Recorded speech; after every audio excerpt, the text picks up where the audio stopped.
नमस्कार, मैं हूं प्रशांत भारद्वाज और आप देख रहे हैं न्यूज रूम पोस्ट।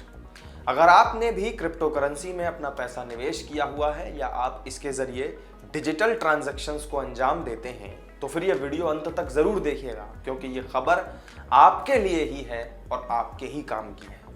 दरअसल केंद्रीय प्रत्यक्ष कर बोर्ड यानी कि CBDT ने वर्चुअल डिजिटल एसेट्स या फिर क्रिप्टो एसेट्स पर टैक्स को लेकर कुछ दिशा निर्देश जारी कर दिए हैं। 1 जुलाई मतलब कि अगले महीने की पहली तारीख से ये सभी दिशा निर्देश लागू हो जाएंगे। क्या है ये दिशा निर्देश और क्रिप्टो करेंसी के ट्रांजैक्शन पर कितना और कैसे कटेगा टैक्स, सब कुछ बताएंगे आपको इस वीडियो में। अब वर्चुअल एसेट्स की बिक्री के लिए किए गए भुगतान पर 1% का TDS लगाया जाएगा। यह टैक्स 1 साल में 10,000 रुपए से ज्यादा की क्रिप्टो करेंसी के लिए की गई पेमेंट पर लागू होगा। इस बार का बजट पेश करते हुए भी वित्त मंत्री निर्मला सीतारमण ने इसकी घोषणा कर दी थी। इसे फाइनेंस एक्ट 2022 के सेक्शन 194S के तहत पेश किया गया था। विभाग ने लोगों को होने वाली तमाम मुश्किलों को दूर करने के लिए 6 सवालों के जरिए अलग अलग स्थितियों के बारे में जानकारी दी है।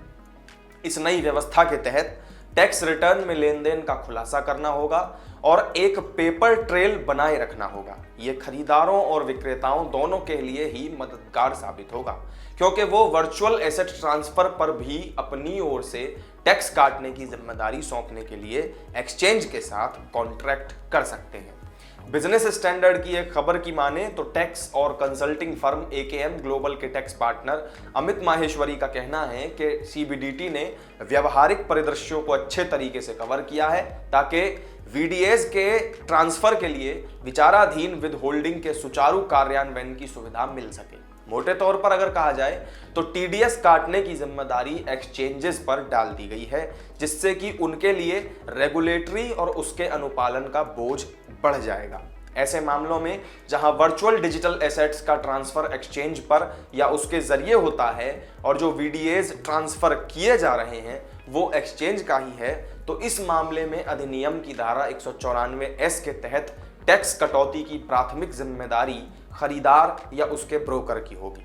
इसके एक विकल्प के रूप में एक्सचेंज खरीदार या उसके ब्रोकर के साथ एक लिखित समझौता कर सकता है कि ऐसे सभी लेन देन के संबंध में एक्सचेंजेस तिमाही के लिए एक फिक्स्ड तारीख को या उससे पहले टैक्स का भुगतान करेगा। एक्सचेंज को आयकर नियमों में तय तारीख को या उससे पहले ही तिमाही के ऐसे सभी लेन देन के लिए एक तिमाही विवरण फॉर्म संख्या 26QF में दर्ज करना होगा।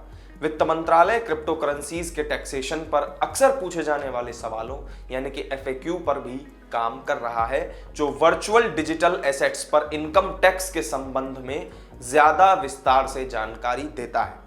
वर्चुअल करेंसीज के लिए 10,000 रुपए से ज्यादा के भुगतान पर 1% का TDS भी पेश किया गया है। कुछ खास लोगों के लिए TDS की सीमा 50,000 रुपए प्रति वर्ष होगी, जिसमें ऐसे व्यक्ति या HUFs शामिल हैं जिन्हें आयकर अधिनियम के तहत अपने खातों का ऑडिट कराना जरूरी होता है। तो ये थी 1 जुलाई से क्रिप्टो ट्रांजैक्शन पर कटने वाले टैक्स से जुड़ी आधिकारिक जानकारी। इस वीडियो में फिलहाल इतना ही। आपको वीडियो कैसा लगा कमेंट करके जरूर बताएं। पसंद आया हो तो लाइक और शेयर कर दें, साथ ही चैनल को सब्सक्राइब करना ना भूलें। किसी नई जानकारी के साथ आपसे फिर मिलेंगे, तब तक के लिए दीजिए इजाजत। नमस्कार।